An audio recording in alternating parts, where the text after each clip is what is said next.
네, 오늘 우리가 요한계시록 6장 1절로 8절 일곱 인 중에 4개의 인을 떼시는 내용의 말씀을 함께 봉독해 드렸습니다.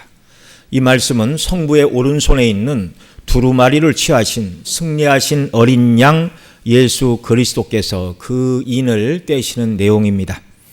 예수님께서 성부 하나님의 오른손에 있는 두루마리, 이 두루마리는 악한 세상을 심판하시고 동시에 택한 백성을 구원하시는 하나님의 통치 백서라고 말씀을 드렸는데요.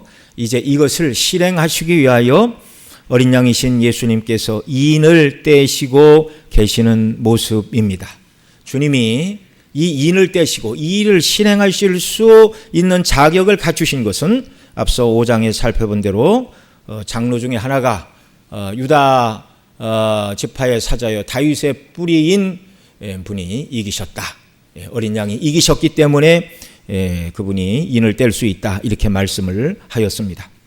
그분의 승리, 유다 지파의 사자의 신분으로 또 다윗 왕의 뿌리에서 나신 왕권을 행사하여 이기신 것이 아니라 세상 죄를 지고 가는 하나님의 어린 양으로서 곧 십자가에서 죽으심으로 죄와 죽음과 사단의 종로로 타던 여러분과 저를 우리가 세 군데 종로로 타고 있었죠. 죄와 사단과 죽음에서 종로로 타는 노예들이었는데 예수님이 당신의 피로 우리를 사서 참된 해방과 자유를 주시고 예수님이 이기신 승리자가 되셨습니다. 그 예수님이 부활하고 승천하셨을 때 하나님 아버지께서는 모든 이름 위에 뛰어난 이름을 주사 모든 무릎을 예수의 이름 앞에 꿇게 하시고 그 예수님이 하나님 보좌 우편에 앉으셔서 모든 만유를 통치하시는 주님, 그런데 그 주님이 세상의 모든 만물과 만유를 어떻게 통치하시는가? 하나님의 오른손에 가지고 계시는 통치 백서의 내용을 따라 인을 떼시고 하나님 아버지의 계획하신 뜻대로 이 땅을 통치하고 다스리신다는 말입니다.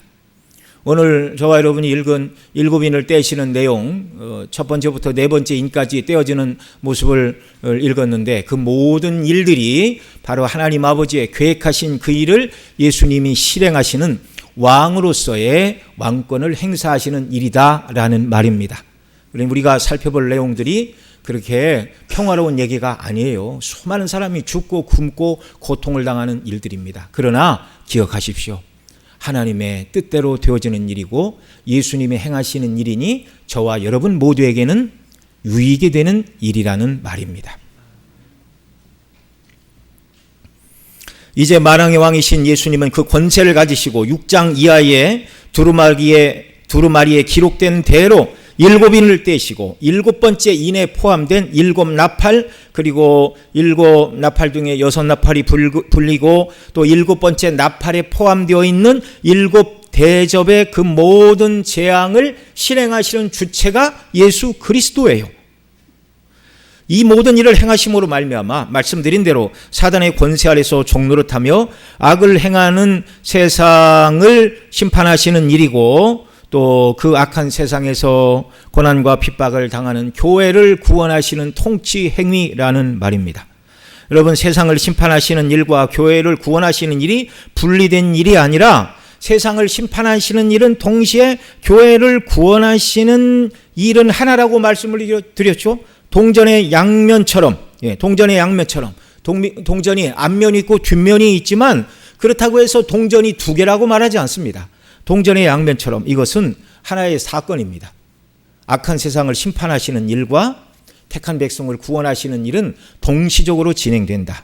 이것을 구약의 예를 들어 두 가지로 말씀을 드렸습니다. 노아 시대에 물로 세상을 심판하는 사건이 동시에 노아의 8 식구를 그 방주를 통하여 구원하시는 일이었고, 애굽의 10가지 재앙을 내리시고 애굽을 치신 사건은 그 사건이 동시에 이스라엘을 구원하는 사건이었던과 마찬가지 일들이라는 말입니다. 그래서 일곱 인을 떼시는 일은 세상을 심판하시는 일임과 동시에 택한 백성을 구원하시는 구원의 사건이 되는 것이니 여러분, 이 내용들을 살펴보면서 두렵고 무섭다가 아니라 이 악한 세상을 심판하시면서 그럼에도 불구하고 우리에게 은혜를 주시는 주님의 은혜, 성령의 도우심, 이것을 늘 바라보고 갈망하는 역사가 우리에게 있기를 바랍니다. 오늘 7개 인 중에 첫 번째 인에서 네 번째 인을 떼시는 내용을 살펴보려고 하는데요. 성령께서 이 말씀들을 잘 깨닫고 더욱 이 땅에서 주님을 의지하고 사랑함으로 주께서 세상을 심판하시는 이 마지막 때를 저와 여러분은 정말 복되게 살아가는 은혜 성령님께서 우리 모두에게 부어주시기를 원합니다. 자, 이제 구체적으로 인을 떼는 내용들을 살펴보기에 앞서 크게 한 두 가지 정도를 생각해 볼 필요가 있습니다. 첫째로는 이 계시록을 해석하면서 천년 왕국에 대한 몇 가지 견해가 있다 말씀을 드렸죠. 전천년설, 후천년설, 무천년설, 그 다음에 역사적 전천년설과 구분되는 세대주의적 전천년설, 뭐 이렇게 크게 네 가지 정도로 천년 왕국에 대한 이해를 하고 있습니다. 교회에서 하고 있는 거예요. 이런 이해를.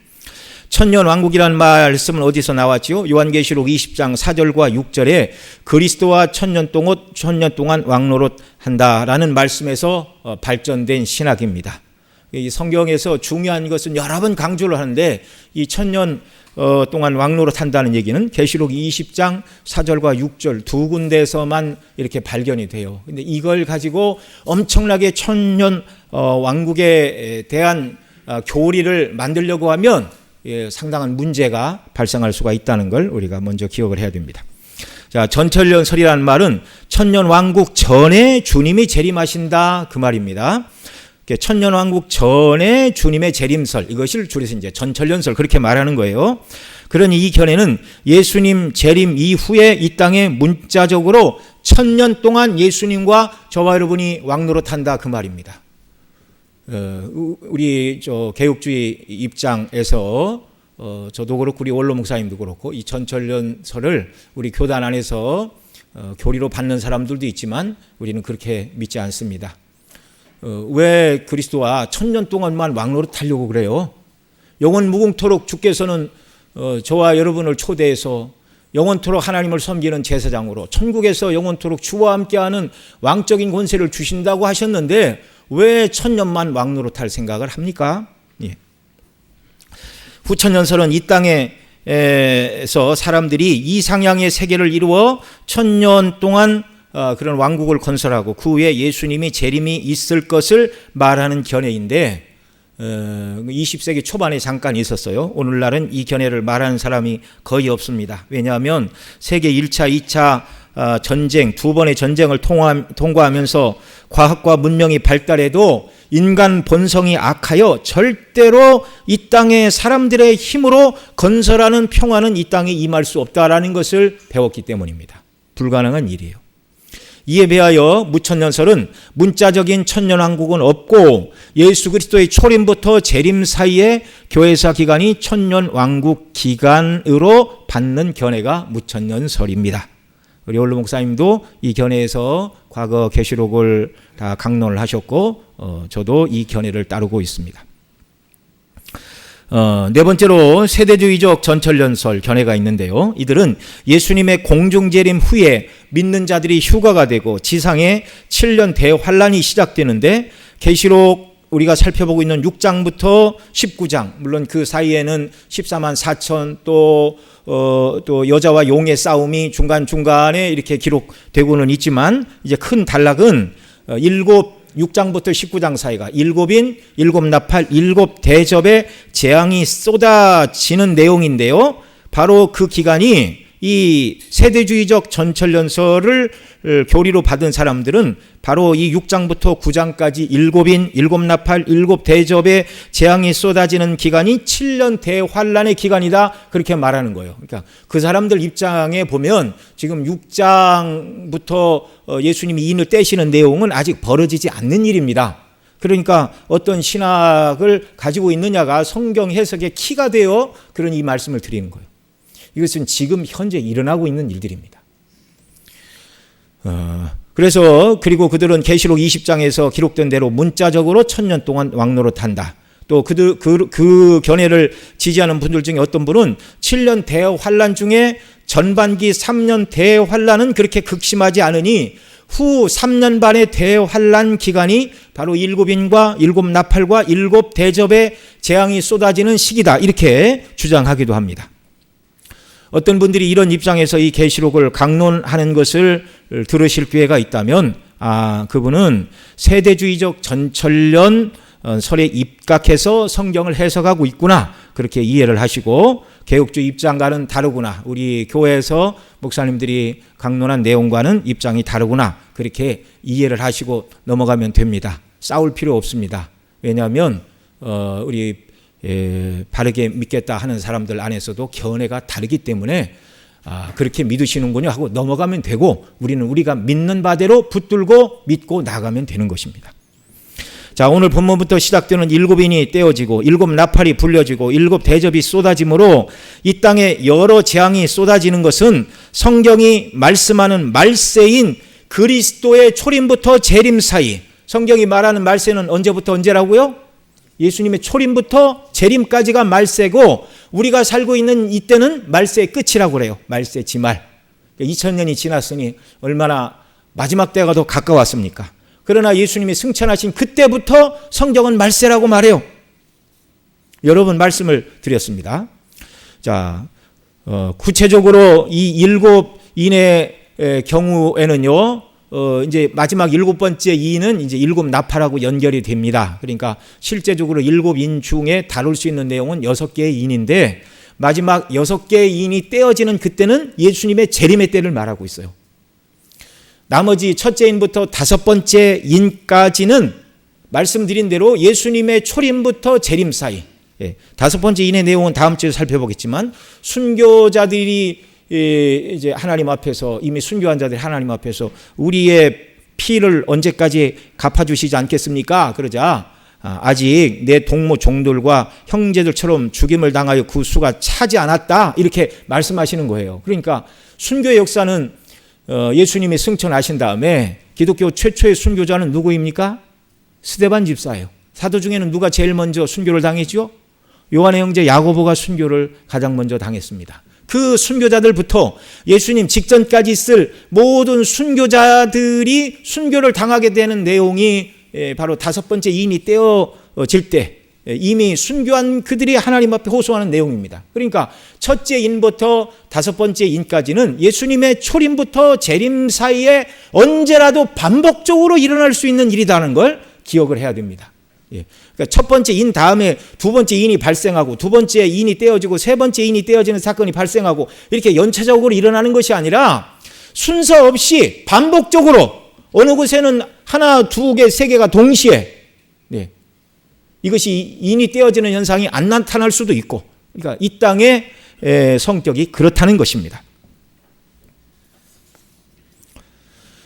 자, 일곱 인, 일곱 나팔, 일곱 대접이 시행되는 것은 하나님의 통치의 백서에 따라 이기고 승리하신 예수님께서 앞서 말씀드린 대로 죄와 악으로 가득한 세상을 심판하는 일이며, 동시에 세상에서 고난을 당하는 교회와 성도들을 구원하는 일이라고 말씀을 드렸는데요. 그러니 우리는 이런 내용을 살펴보면서 두려워할 것이 아니라 왕이신 주님의 통치하시는 일임을 알고, 이 날을 소망하고, 주님이 다시 오실 날을 소망하고, 세상이 주님 손안에서 심판을 받을 때 우리가 할 일은 무엇인가를 생각하고 이 일들을 견고히 붙드는 역사가 우리에게 있기를 바랍니다. 그리고 오늘 본문을 살펴보기 전에 또 한 가지 기억해야 될 두 번째 내용은요, 일곱 인이 차례로 떼어짐으로 죄악된 세상을 심판하시는 심판이, 주님의 심판이 시행되는데, 이 심판이 일어나는 곳의 사람들이 특별히 더 악하거나 죄가 많다고 말해서는 안 됩니다. 물론 구약을 보면 소돔과 고모라의 죄악의 관영에서 콕 집어서 이례적으로 하나님이 그것을 심판을 하셨어요. 그러나 신약에서는 얘기가 좀 다르다는 것을 알아야 됩니다. 인생은 어디에 사는 누구이든지 하나님 앞에서 모두가 죽어 마땅한 죄인들입니다. 이게 간혹 어디에 큰 지진이 일어났어요. 그래서 어떤 설교자들이 강단에서 그것이 죄가 많아서 그런 일이 일어납니다. 그러면 그것이 인터넷에서 짤로 돌아요. 이렇게 이상한 목사라고 그래갖고. 물론 죄에 대한 하나님의 틀림없는 심판이지만 그곳만이 심판을 당할 만큼 그곳만이 그렇게 악한 게 아니에요. 세상 모든 것이 다 똑같아요. 그런 모습을 볼 때 거기만 아니라 여기도 우리 죄로 인하여, 우리가 살고 있는 이 도시의 죄로 인하여 하나님 지금 우리에게도 이런 진노와 심판을 내리셔야 되는데 저것만 내리셨다라는 것을 알고 우리는 회개하며 하나님의 긍휼에 감사하고 정말 우리가 복음을 증거하는 일에 힘써야겠다라는 다짐을 해야 되는 것입니다. 누가복음 13장 1절로 5절에 보면 주님께 사람들이 찾아와서 빌라도가 갈릴리 사람들의 피를 그들의 제물에 섞은 일로 예수님께 아뢰을 때 주님께서 이렇게 말씀하셨어요. 갈릴리 사람들이 이같이 해 받음으로 다른 모든 갈릴리 사람들보다 더 죄가 있어서가 아니라 말씀하시면서 회개하지 않으면 다 이와 같이 망하리라 말씀하셨습니다. 그러면서 실로암 망대가 무너져 치워 죽은 18사람이 예루살렘에 거하는 다른 사람보다 죄가 더 있는 줄 아느냐? 너희에게 이르노니 아니라 너희도 회개치 아니하면 다 이와 같이 망하리라. 그렇게 말씀하셨어요. 우리 1절로 5절 같이 한번 읽습니다. 그때 마침 두어 사람이 와서 빌라도가 어떤 갈릴리 사람의 피를 그들의 제물에 섞은 일로 예수께 아뢰니 대답하여 이르시되 너희는 이 갈릴리 사람들이 이같이 해 받음으로 다른 모든 갈릴리 사람보다 죄가 더 있는 줄 아느냐? 너희에게 이르노니 아니라 너희도 만일 회개하지 아니하면 다 이와 같이 망하리라. 또 실로암에서 망대가 무너져 치워 죽은 18사람이 예루살렘에 거한 다른 모든 사람보다 죄가 더 있는 줄 아느냐? 너희에게 이르노니 아니라 너희도 만일 회개하지 아니하면 다 이와 같이 망하리라. 아멘. 5절에서 너희도 회개하지 아니하면 다 이와 같이 망하리라. 인간의 내면 깊숙이 그 죄악이 얼마나 충만한가를 아시는 주님의 평가입니다. 세상 어디라도 주님이 당장 진노의 불을 내리신다 할지라도 억울합니다라고 어느 인생도 말할 수 없을 타락하고 부패한 죄인들 뿐이란 말입니다. 그러니까 이런 일이 일어날 때 성도들은요, 자기를 돌아봐야 돼요. 회개해야 됩니다. 죄 때문에 심판이 부어지고 있으니 회개하고 주님의 긍휼을 간구해야 하는 것이죠. 자, 그러면 첫 번째 인을 떼는 내용을부터 살펴보겠습니다. 오늘 본문 1절로 2절 같이 읽습니다. 시작. 내가 봄에 어린 양이 7인 중 하나를 떼시는데 그때 내가 들으니 네 생물 중에 하나가 우레소리같이 말하되 오라 하기로 이에 내가 보니 흰 말이 있는데 그 탄자가 활을 가졌고 멸관을 받고 나가서 이기고 또 이기려고 하더라. 아멘. 자, 어린 양께서 첫 번째 인을 떼십니다. 누가 이 인을 떼신다고요? 예수님, 우리 주님이, 역사의 주관자이신 예수님이 성부의 오른손에 있는 통치 백서를 받아서 떼심으로 말미암아 하나님의 뜻대로 이 땅의 역사를 주관하신다는 말입니다. 우연한 것은 아무것도 없어요. 다 주님의 능하신 손 안에서 되어지는 일인 줄 믿으시기 바랍니다. 네 생물 중 하나가 우레소리같이 말하되 오라. 여기 오라고 말하는 대상은 요한 사도가 아니에요. 오라는 말을 듣고 나타난 것은 흰 말입니다. 계시록 4장에서 우리는 네 생물은 하나님의 보좌와 연결되어 있는 것을 보았죠. 보좌 가운데와 보좌 주위에 네 생물이 있는데, 그러니 이 네 생물이 말하는 것은 여호와 하나님의 명령을 받아 말하는 것입니다. 그러니 악한 세상을 심판하고 교회를 구원하시는 일은 성부와 성자께서 함께 하시는 사역입니다. 오라는 소리에 흰말이 등장하는데 그 말 위에 탄자가 무엇을 가졌어요?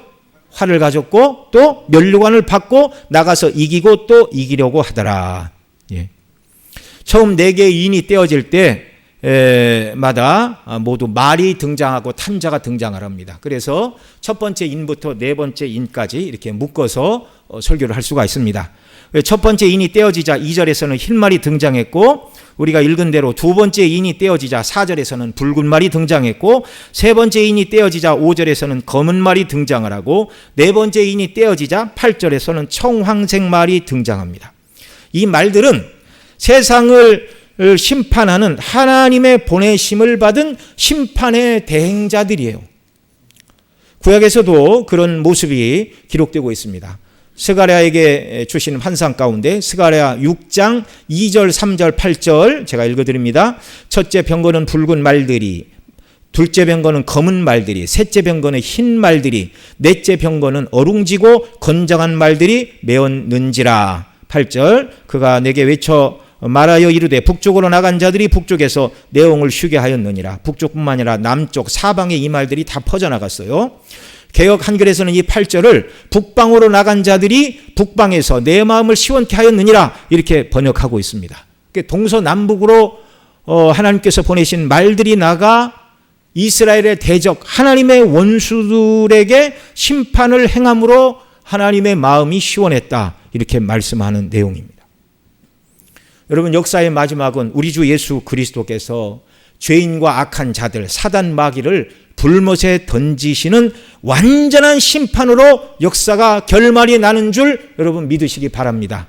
이게 성경이 말하는 바예요. 그런데 이 6개의 7개의 인, 7개의 나팔, 7개의 대접은 최후에 일어날 그리스도의 심판의 모습들을 역사 속에서 인을 떼고 나팔을 불고 대접을 쏟는 일들을 인하여 마지막에 일어날 최후 심판의 모습을 예표적으로 계속 보여주시는 거예요.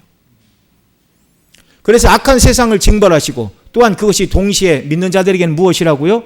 구원하시는 사건이라고요.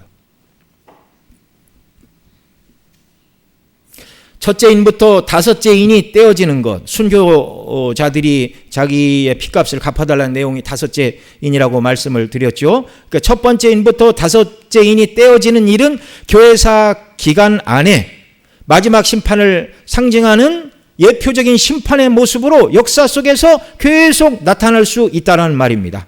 앞서 말씀드린 대로 이 심판은 특별히 악을 행한 곳에 더 나타나는 것이 아니라고 말씀을 드렸는데요. 온 세상은 이미 하나님의 진노 아래 있기에 어느 곳이라도 충분할 만큼 악한 곳이기 때문에 그런 것입니다. 또한 이 심판이 내려지는 곳에는요, 성도와 불신자를 구별하지 않고 이 재난이 임할 수 있습니다.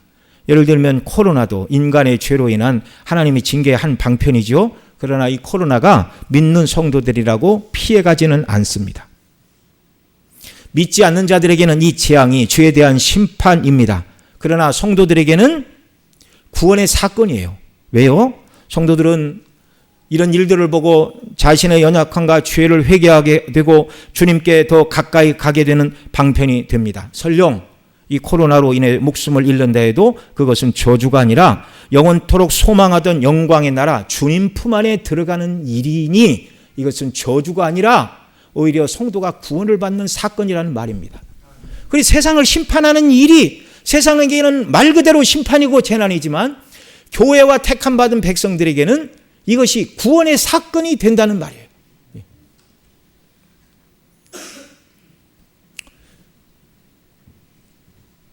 제가 언젠가 캄보디아에 선교를 하다가 코로나 감염되어 1억 5천만 원짜리 에어 앰뷸런스 타고 오신 선교사님 말씀드린 적이 있는데 그분이 한국에 와서 양쪽 폐 이식 수술을 하고 이렇게 생활을 하다가 이제 악화가 돼요. 21개월이 지나서 지난 주일에 이분이 소천을 하셨습니다. 여기 장례식장 참 인간적으로 참 안타까워서 이렇게 다녀왔는데 가족들이 다 웃고 있어요. 그러니까 하나님이 선교사를 얼마나 존귀하게 여기셨는가. 가족들과 이렇게 만나게 하시고 또 나머지 생애를 정리하게 하시려고 저와 여러분이 어디 간다고 해서 누가 1억 5천만 원짜리 헬리콥터 태워줍니까? 안 태워주잖아요. 또 양쪽 폐 이식 수술하는데 수천만 원이 들었어요. 그 얘기를 듣고 알지도 못하는 교회에서 다 헌금을 했다는 것입니다. 참 너무 감사한 일이죠. 그러니까 하나님께서 복음을 증거하는 이 일을 감당하는 일꾼들을 얼마나 존귀히 여기시는가를 그런 것들을 통해 또 다 보여주시는 거예요. 그분이 정말 이렇게 선교지에 나가 있으니까 자녀들과 이렇게 관계가 좀 소원했는데 이 병이 걸려 있는 동안에 그 자녀들과 그 아버지의 관계가 아주 끈끈해졌고 정말 그분이 이렇게 회개를 하면서 어려서 시골 교회 헌금 바구니에 끼웠던 100원짜리 껌 사 먹은 것도 회개하며 그 교회에 연락을 해가지고 헌금을 보냈다 그 얘기까지 하시더라고요. 그러니까 이 하나님께서 세상에 재난을 부으시지만 세상 사람들은 그 재난 가운데 회개합니까? 회개 안 합니까? 회개하지 않아요. 회개하지 않아요.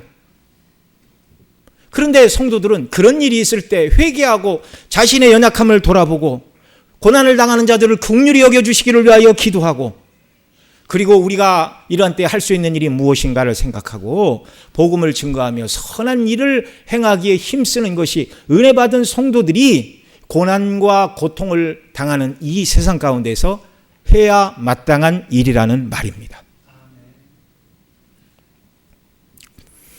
자, 첫 번째 인이 떼어지고 흰 말이 있는데 그 탄 자가 활을 가졌고 멸관을 받고 나가서 이기고 또 이기려고 하더라, 이렇게 말씀을 합니다. 흰 말을 타고 손에 활을 가졌고 멸관을 받고 나가서 이기고 또 이기려고 하는 이 분은 누구인가? 또 이기고 이기려고 한다는 말은 무엇인가? 먼저 이 백마를 타신 분은 우리 주 예수 그리스도이십니다. 요한계시록 19장 11절로 16절에 백마를 타신 그리스도의 모습을 이렇게 말해요. 11절부터 우리 같이 읽습니다. 또 내가 하늘에 열린 것을 보니 보라, 백마와 그것을 탄 자가 있으니 그 이름은 충신과 진실이라. 그가 공의로 심판하며 싸우더라. 그 눈은 불꽃 같고 그 머리에는 많은 관들이 있고 또 이름을 쓴 것이 하나가 있으니 자기밖에는 아는 자가 없고 또 그가 피 뿌린 옷을 입었는데 그 이름은 하나님의 말씀이라 칭하더라. 하늘에 있는 군대들이 희고 깨끗한 세마포 옷을 입고 백마를 타고 그를 따르더라. 그의 입에서 예리한 검이 나오니 그것으로 만국을 치겠고 친히 그들을 철장으로 다스리시며 또 친히 하나님 곧 전능하신 이의 맹렬한 진노에 포도주토를 밟겠고 그 옷과 다리에 이름을 쓴 것이 있으니 만왕의 왕이요 만주의 주라 하였더라. 아멘. 자, 이분이 누구라고요? 백마를 타신 계시록 19장에 만왕이요 만주의 주라고 딱 못 받고 있습니다. 이분이 누구예요? 예수 그리스도예요.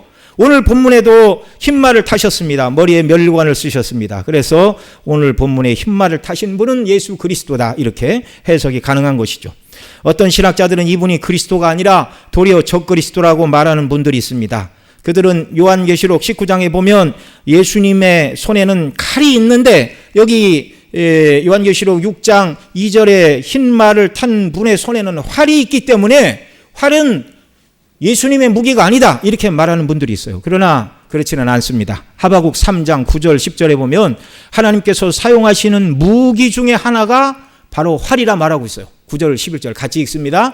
주께서 활을 꺼내셨고 화살을 바로 쏘셨나이다. 셀라. 주께서 강들로 땅을 쪼개셨나이다. 날아가는 주의 화살의 빛과 번쩍이는 주의 창의 광채로 말미암아 해와 달이 그 처소에 멈추었나이다. 칼뿐만 아니라 활과 창도 하나님의 사용하시는 무기라고 하박국에서 말합니다.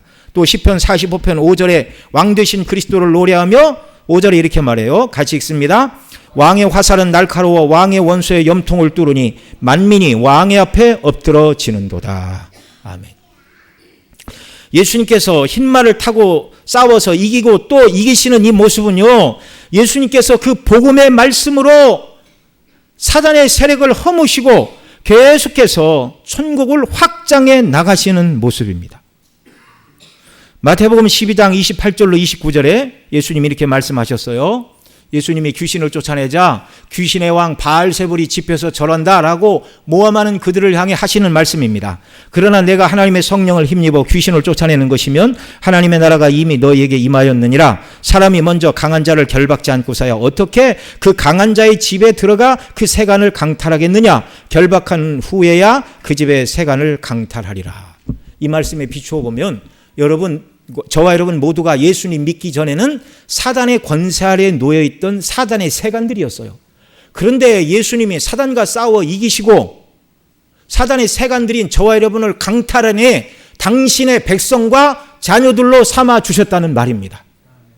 그러니 오늘 계시록 6장 2절에 흰말을 타시고 손에 활을 들고 멸관을 받고 나가 이기고 또 이기려고 싸우시는 이분은 바로 예수 그리스도, 그분이 복음으로 직접적인 예수님의 사역이기도 하며 또한 교회를 통하여 복음을 전하게 하시는 일이며 개인적으로는 저와 여러분이 복음 증거를 위해 기도하고 우리 주변에 복음의 말씀을 전함으로 이루어지는 일이 예수 그리스도께서 나가서 싸워 이기고 또 이기시는 모습에 포함된 일임을 기억하십시오.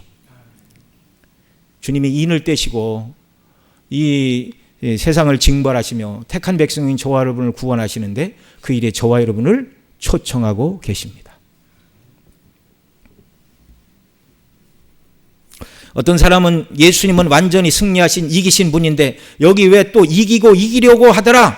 아직 완전히 이기지 못했으니까 이긴 자 예수님을 흉내내는 사단 마귀다, 이렇게 말하는 분들도 있어요. 그러나 여러분, 예수님은 영적으로 이미 승리하셨고 현재도 구원을 이루고 계시는 이기는 분이시고 마지막 때 완전히 승리하실 주님이심을 믿으시기 바랍니다.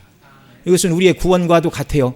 이미 영적으로 구원을 받았습니다. 칭의의 구원이고 성화의 구원을 이루어가고 있습니다. 이기고 이겨야 돼요.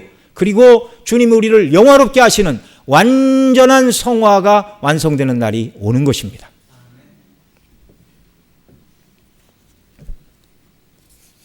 그래서 마태복음 24장 14절에는 이 천국 복음이 모든 민족에게 증언되기 위하여 온 세상에 전파되리니 그제야 끝이 오리라, 이렇게 주님이 말씀하세요. 온 세상과 다 싸워 이기고 당신의 택한 백성들을 다 구원하시고 주님이 이기셔야 이 세상에 끝이 온다는 말입니다. 예. 궁금해하셔서 이 흰말을 탄 분들을 적그리스도로 해석하시는 분들은 이기고 이기려 하나 이기지 못하고 거짓 복음으로 교회를 어지럽힌다, 이제 그렇게 해석을 합니다. 그러나 이제 결론은 같아요. 예, 결론은 같아요. 사단 마귀가 교회를 어지럽히고 거짓 복음으로 허트리려고 하나 절대로 승리하지 못하고 그리스도의 참 복음만이 승리하게 되는 줄 믿으시기 바랍니다. 예. 더 자세한 얘기는 많이 있지만 시간 관계상 이 내용들은 영생의 말씀에 실어 놓겠으니, 예, 여기가 적그리스도라고 말하는 사람들의 견해는 그때 읽어보시기 바랍니다. 자, 두 번째 인을 떼시는 모습을 보겠습니다. 오늘 본문 3절로 4절 같이 읽습니다. 시작. 둘째 인을 떼실 때 내가 들으니 둘째 생물이 말하되 오라 하니 이에 붉은 말이 나오더라. 그 탄 자가 허락을 받아 땅에서 화평을 제하여 버리며 서로 죽이게 하고 또 큰 칼을 받았더라. 어린 양이신 예수님께서 두 번째 인을 떼시자 이번에는 어떤 말이 나왔습니까? 붉은 말과 그 말을 탄 자가 나오는데, 붉은 말을 탄 자는 만왕의 왕이신 주님의 허락을 받아서 땅에서 무엇을 제한다고요? 화평을 제하고 서로 죽이게 하고 또 큰 칼을 받았다, 이렇게 말합니다. 여러분, 붉은색은 피를 흘리는 전쟁을 의미하는 전쟁의 색입니다. 이 세상의 역사는요, 주님께서 죄인을 구원하시는 구속의 역사만 있는 것이 아니라 악한 세상과 죄인을 심판하시는 심판의 역사이기도 한데, 주님께서 죄인을 심판하시는 방식 중에 하나가 바로 전쟁을 통해서 심판하신다는 말입니다. 그래서 우리가 전쟁이 있는 곳에 평화를 주시라고 우리가 기도해야 됩니까? 안 해야 됩니까? 기도해야죠. 그래서 우리 우크라이나 러시아 전쟁이 종결되기를 위해서 기도하고, 또 이렇게 미얀마에서 일어나는 그런 폭동들 위해서도 우리가 기도하고, 전쟁이 일어나는 곳에 평화를 달라고 우리가 기도를 하죠. 진노 중에라도 긍휼을 베풀어 주시고 진노의 기간을 짧게 해달라고 기도를 드려야 마땅합니다. 그러나 여러분, 이 땅에 어떤 형태로든 전쟁은 조금 더 일어나지 않게 해달라고 기도하는 것은 이루어질 수 없는 기도예요. 왜요? 그 하나님의 뜻이 아닙니다. 오늘 본문이 보여주잖아요. 죄 많고 악하고 하나님을 대적하는 세상을 하나님께서 심판하시고 징벌하시는 방법이 뭐라고요? 붉은 말을 보내신다고요. 화평을 제하고 서로 죽이게 하고 큰 칼로 전쟁을 일으키는 그런 전쟁의 신을 보내신다고요. 그래서 마지막 심판이 이를 때까지 이 땅에서는 죄에 대한 주님의 진노와 심판이 계속되는데, 그 모습이 전쟁이요, 그래서 이 땅에 주님 오실 때까지 전쟁은 끝나지 않는다는 말입니다. 붉은 말을 탄 자는 예수 그리스도의 심판의 대행자로서 허락을 받아 화평을 제하고 서로 죽이게 하는데, 이러한 때에 악한 자들은 계시록 9장 20절에 보면 뭐라고 말합니까? 이 재앙에 죽지 않고 남은 사람들은 손으로 행한 일을 회개치 아니하고. 자, 계시록 9장 20절에 보면 이 재앙을 당해도 남은 자들이 자기 손으로 행한 일을 회개한다고요? 회개치 않는다고요? 회개치 않는데요. 회개치 않는데요. 도리어 그 다음 구절에 보면 우상을 섬기고 그 일로 인하여 더 우상을 섬기고 끝까지 회개하지 않는다. 그런데 이런 재난이 시행될 때 성도의 태도는 뭐라고요? 회개하는 것이라고요. 회개하는 것이라고요. 이미 구원받은 성도들은 회개합니다. 그리고 아직 택함을 받았지만 구원받지 못한 성도들은요, 이런 재난이 일어나게 될 때 성령의 각성케 하시는 은혜 속에 자기가 죄인임을 깨닫고 회개하고 이러다 나는 영원히 망하게 되겠구나라는 걸 깨닫고 회개하고 주님께 돌아와 구원을 얻게 되는 것입니다.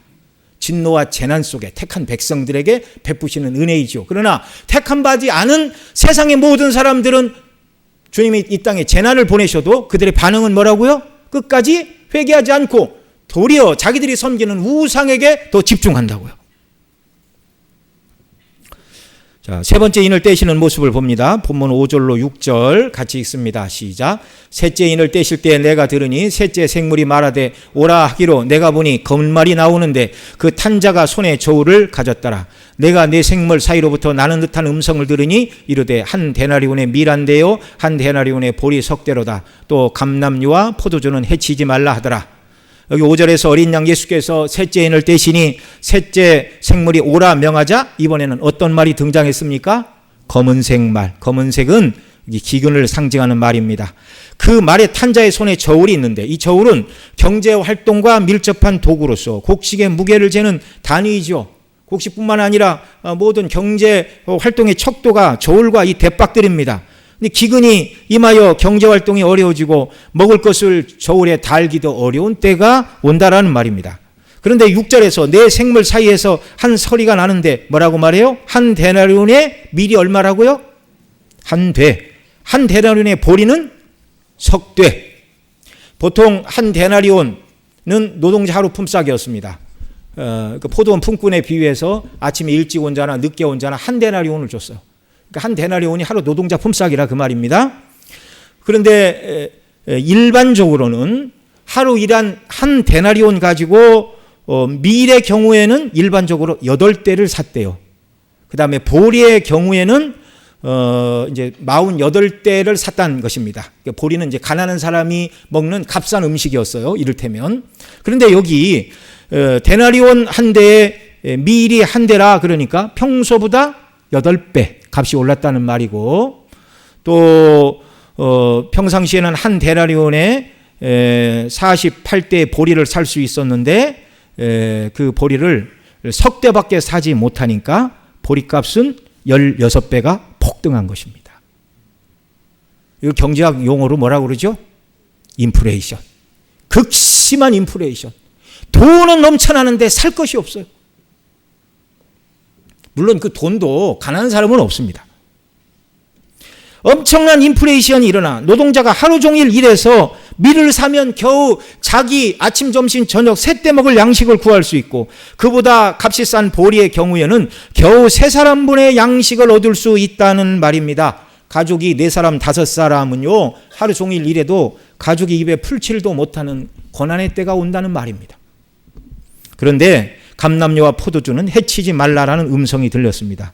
밀과 보리는 값이 폭등하는데 감람류와 포도주는 해치지 말라. 감람류와 포도주는 부자들의 음식이었습니다. 기근이 임하였는데 감람류와 포도주를 구할 수가 없지요. 그러나 부자들 곁에는 이것이 끊이지 않는다는 것입니다. 보통 사람은 먹을 것이 없어서 곤란을 당하는 때에도 부자들의 삶에는 전혀 문제가 없는 곳이 이 세상, 경제적으로 부익부, 빈익빈의 불평등이 있을 것을 말씀합니다. 그 모든 것의 원인은 뭐라고요? 하나님이 그렇게 하신 것이 아니라 인간의 죄악 때문입니다.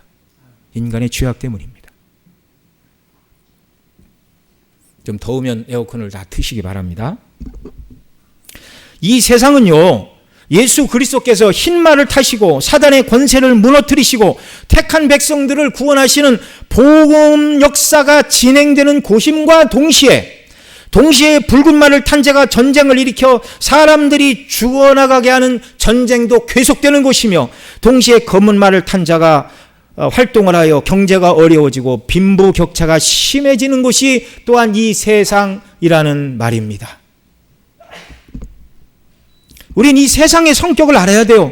그러니 이 세상에 소망을 두지 말고 소망을 하늘에 두고 살아야 됩니다. 주님은 뭐라고 그랬어요? 내 보물을 어디에 쌓으라고 그러셨어요? 하늘에 쌓으라고 하셨어요. 하늘에 보물을 쌓는 일, 곧 저와 여러분이 들어가게 될 새 하늘과 새 땅을 바라보고 그 나라에서 의미 있고 가치 있는 일들을 위해 저와 여러분 모두 몸과 마음과 물질과 시간을 드리는 복된 역사가 있기를 바랍니다. 이게 재난 가운데 있는 세상 가운데 살아가는 성도들이 얻어야 될 지혜입니다. 네 번째 인을 떼시는 모습을 보겠습니다. 오늘 본문 7절로 8절 같이 읽습니다. 넷째 인을 떼실 때 내가 넷째 생물의 음성을 들으니 말하되 오라 하기로 내가 몸에 청황색 말이 나오는데 그 탄 자의 이름은 사망이니 음부가 그 뒤를 따르더라. 그들이 땅 4분의 1의 권세를 얻어 검과 흉년과 사망과 땅의 짐승들로서 죽이더라. 예수님께서 네 번째 인을 떼시자 이번에 나온 말은 무슨 색깔 말입니까? 청황색. 좀 어려워요, 표현이. 영어 성경을 보니까 pale horse 이렇게 되어 있습니다. 그러니까 pale이란 말은 핏기가 없다는 말인데요, 핏기가 없는 창백한 말을 말합니다. 여러분, 사람 얼굴에 핏기가 있으면 산 사람이지만 핏기가 없으면 죽은 사람이에요. 그래서 핏기가 없는 창백한 청황색 말은 죽음을 상징하는 말입니다. 그런데 그 말을 탄 자의 이름은 딱 집어서 말하고 있습니다. 그 말을 탄 자의 이름이 뭐라고요? 사망이래요. 사망. 그리고 음부가 뒤따른다 이렇게 말하고 있습니다. 음부는 뭐예요? 죽은 자가 들어가는 곳이 음부예요. 청황색 말이 활동하게 되면 사람들이 계속해서 죽는데 제 수명대로 살다가 죽으면 이게 재앙이 아니죠. 보통 사람이 죽는 대로 인생이 70이요, 강건하면 80, 70, 80 넘어서 죽으면 그걸 재앙이라고 말하는 게 아닙니다. 그보다 훨씬 이른 나이에 죽는다는 거예요. 뭘로? 검과 흉년과 사망과 땅의 짐승들로서 청황색 말을 탄 죽음의 사자가 사람들을 죽인다는 거예요. 이 죽음의 통로가 되는 검과 흉년, 사망과 땅의 짐승들, 청황색 말이 활동하게 되면 사건, 사고, 기근, 각종 전염병 이런 것들에 의해서 비정상적으로 사람들이 죽게 된다는 말입니다. 여러분, 이게 1세기 표현이니까 검과 흉년, 사망과 땅의 짐승들 그렇게 말했죠. 오늘 이 시대에 이 성경이 쓰여졌다면 검이라고 안 했을 것입니다. 폭탄이라고 말했을 것이고, 예, 또 이런 각종 전염병, 또 그 다음에 사건, 사고, 여러 가지 이런 일들, 네. 이 모든 것이 다 죄에 대한 하나님의 심판입니다. 그런데 불신자들은 이런 일이 일어나면 뭐라고 그러죠? 하나님이 살아계시면 어떻게 이런 사건, 사고, 기근, 각종 질병, 전염병 이런 것들로 사람들이 죽어야 되느냐? 정말 하나님이 살아계시냐? 하나님이 살아계시면 그럴 수 없다. 이게 불신자들이 재난 가운데 하는 말이에요. 그런데 오늘 성경에 보면 뭐라고 그럽니까? 아니다. 하나님이 살아계셔서 죄인들을 심판하시는 과정이다. 이렇게 말하고 있어요. 그러니까 성경을 알지 못하는 세상 사람들과 성경대로 믿는 그리스도인들이 이 세상에 일어나는 일들을 바라보는 견해는요, 완전 반대예요. 완전 반대.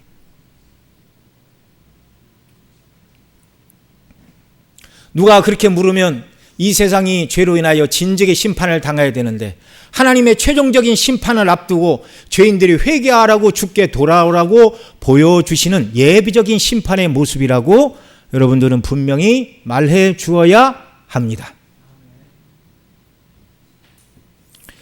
그런데 모든 사람들이 다 이렇게 죽음을 상징하는 청황색 말의 권세 아래 있는 것은 아니고요, 그들 곧 청황색 말을 탄 자가 땅 4분의 1의 권세를 얻었다라 이렇게 말합니다.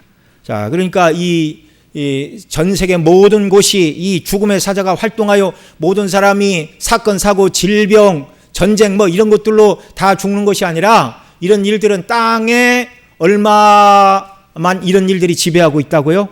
4분의 1. 그런데 이 4분의 1이 어딘가는 몰라요. 계속 이렇게 옮겨 다니는 것입니다. 이 4분의 1이.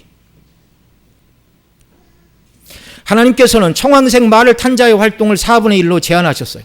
모든 사람들이 자기 수명보다 비정상적인 방법인 사건, 사고, 전염병 이런 것들로 죽는 것은 아니다. 4분의 3은 정상적인 삶을 살다가 죽는다. 진노 중에라도 긍휼을 베푸시는 하나님의 자비하심인 줄 아시기 바랍니다. 오늘 말씀을 통해 우리가 살고 있는 이 땅이 어떤 곳인가 분명히 알아야 됩니다. 우리가 살고 있는 이 땅은 주님께서 보내신 인생들의 죄에 대한 심판의 대행자들이 역사하는 곳, 그래서 큰 칼을 받은 붉은 말을 탄 자의 활동으로 전쟁이 끊이지 않아 전쟁으로 사람들이 죽어가는 곳이며, 저울을 들고 검은 말을 탄 자의 활동으로 경제가 어려움을 겪어 먹을 것이 없어서 고통을 당하는 이곳, 그런데 한편에서는 부자들은 먹을 것이 넘쳐나는 불평등한 세상, 또한 청황색 말을 탄 사망이라는 자가 활동을 하여 땅의 4분의 1은 항상 사고와 기근과 질병으로, 전염병으로 사람들이 비정상적으로 일찍 죽임을 당하는 곳이 이 세상이라고 말씀하고 있습니다. 이런 일이 일어난 것은 하나님이 계시지 않기 때문도 아니요, 하나님이 공의롭지 않아서도 아니요, 악이 세상을 주관하기 때문도 아니고, 하나님이 살아계시고 공의로우신 하나님이 인생의 죄악을 따라 재앙을 보내시는데 다 멸하야 하시지만, 그러나 이 재앙이 퍼지는 범위는 4분의 1로 하나님이 제한해 놓으셨다는 것입니다. 여전히 긍휼을 베풀고 계시는 거예요. 이것은 이 세상에 거하는 성도들이 하나님 앞에 자기의 연약함과 죄를 회개하기를 원하시는 것이고요, 동시에 복음이 땅끝까지 증거되는 일들을 위하여 성도들이 더 이 일에 매진하기를 원하시는 방편이라는 걸 우리가 기억을 해야 됩니다. 왜요? 택한 백성들이 다 구원받으면 그때 세상의 역사는 끝나고 새하늘과 새 땅을 우리에게 주시기 때문에 그렇습니다. 자, 동시에 이 세상은요, 흰말을 타신 예수 그리스도께서 사단의 나라와 권세를 쳐서 이기시는 복음 전파의 역사가 이루어지는 구원의 현장이 또한 이 세상임을 믿으시기 바랍니다. 만약에 택한 백성을 구원하실 일이 없다면 재난 가운데 세상의 역사를 오래 끌고 나가실 이유가 없는 거예요. 그러니 이 세상에 붉은 말, 검은 말, 청황색 말이 나타나 하나님의 심판을 대항할 때 저와 여러분은 먼저 우리를 돌아봐 죄를 회개하고 고통을 당하는 자들에게 긍휼을 베풀어 주시고 속히 택한 백성들이 다 구원받고 하나님의 나라가 임하기를 기도해야 하는 것입니다. 또한 일이 일어날 때 말씀드린 대로 세상과 악한 자들은 심판을 받으나 그것은 동시에 주께서 우리를 구원하시는 구원 사건인 줄 알고 두려워 마시고, 이런 두려운 일이 있을 때 우리가 피할 곳은 어디예요? 예수 그리스도예요. 예수 그리스도에게로 바짝 가까이 가서 그분의 손을 잡고 그분과 동행하는 것입니다. 그러면 전쟁의 때라도 두려움이 없게 되는 줄 믿으시기 바랍니다. 주님이 여전히 이 땅을 통치하심을 믿는 저와 여러분은 우리의 삶이 잠시 있다가 없어질, 세상에 썩어질 것들, 주님 오시면 다 불타 없어질 세상 것들을 위해서만 살지 않았는가를 돌아보아야 합니다. 돌아보라고 이런 재난을 주님이 주시는 거예요. 너의 삶의 중심이 지금 어디에 있느냐? 세상과 세상에 있는 것을 추구하느냐? 새하늘과 새 땅을 바라보느냐? 너의 사모함이 세상 것이냐? 나 예수 그리스도냐? 이것을 물으시려고 때때로 세상 가운데 재난을 보내시는 거예요. 그것이 세상에게는 심판과 멸망이지만 성도에게는 구원이 되는 것은 우리가 사망의 깊은 잠을 자지 않도록 깨우시는 방편이 되기 때문이라는 말입니다. 오늘도 흰말을 타시고 택한 백성을 구원하시는 우리 주 예수 그리스도의 복음의 사역이 더 확장되어 하나님 나라가 세워지고 넓어지고 택한 백성의 구원 얻는 일에, 여러분 세상이 이런 심판을 받을 때 저와 여러분이 힘써야 될 일은 바로 이 일이라는 것입니다. 복음이 확장되고 하나님 나라가 세워지고 택한 백성이 구원 얻고 믿는 자들이 은혜 가운데 견고히 서는 일을 위해 기도하고 우리 자신을 드리고 깨어서 하나님 나라를 건설하는 일에 힘을 다하는 구원받은 주의 백성들 다 되시기를 소원합니다. 우리 함께 기도하겠습니다. 들은 말씀 붙들고 우리 함께 기도합니다. 주님, 이 말세를 살아가는 자세가 어때야 되는가 깨우쳐 주시기를 원하옵고, 이 세상은 전쟁이 끊이지 않고 기근이 끊이지 않고 죽음의 위협이 4분의 1이 항상 돌아다니는 이 고통의 세상입니다. 이런 세상 가운데 소망을 주님께 두고 살아가는 이런 은혜를 주시고 여전히 흰말을 타시고 당신의 백성을 구원하시고 보호하시는 예수 그리스도께만 소망을 두고 살아가는 우리의 삶이 되게 하여 주옵소서. 우리 간절히 통성으로 기도합니다. 사랑하시는 아버지 하나님, 이 시간 주님께서 주신 말씀 붙들고 기도합니다. 은혜를 베풀어 주시옵소서. 우리가 살고 있는 이 땅은 하나님의 통치 백서에 따라 예수님이 인을 떼심으로 말미암아 하나님의 계획이 이 땅에 이루어지는데, 이 땅은 붉은 말을 탄 자가 칼로서 전쟁을 일으켜 신음하는 곳이고, 검은말을 탄 자가 기근을 가지고 와 먹을 것이 없어져 고통과 고난을 당하는 일이 끊이지 않는 곳이고, 또 청황색 말을 탄 사망의 역사함으로 말미암아 각종 사건 사고와 질병과 전쟁으로 이 땅의 4분의 1이 고통을 당하며 죽어가는 곳이 이 땅이라고 말씀하고 있습니다. 이 땅의 성격이 이렇습니다. 죄로 인하여 심판하시는 주님의 심판 때문에 이러한 징벌이 벌어지고 있는데, 하나님이 살아계시지 않거나 공의롭지 않아서가 아니라 모든 인생을 공의로 심판하시면 세상은 이미 멸망을 당해야 되는데, 그러나 택한 백성을 구원하시기 위하여 이 땅에 살고 있는 우리가 영적으로 깨어나는 일들을 위하여 주님이 이와 같은 일을 행하고 계시다고 성경이 말씀하고 있습니다. 주여, 이 모든 일을 바라보게 하여 주옵시고, 여전히 흰 말을 타고 택한 백성을 구원하기 위하여 싸우고 싸워 이기고 또 이기시는 예수 그리스도의 구원의 사역에 참여하는 저희들이 되게 하여 주시옵소서. 아버지 하나님, 그래서 정말 하나님의 나라가 확장되는 일들을 위해 기도하게 하시고, 우리 자신을 드리게 하시고, 이 일에 헌금하게 하시고, 하나님의 영광을 바라보며 충성을 다하는 하나님 나라를 건설하는, 천국을 건설하는 일꾼들로 이 땅을 살아가는 은혜를 우리 모두에게 더하여 주시옵소서. 존귀하신 우리 구주 예수님의 이름으로 기도드리옵나이다. 아멘. 찬송가 500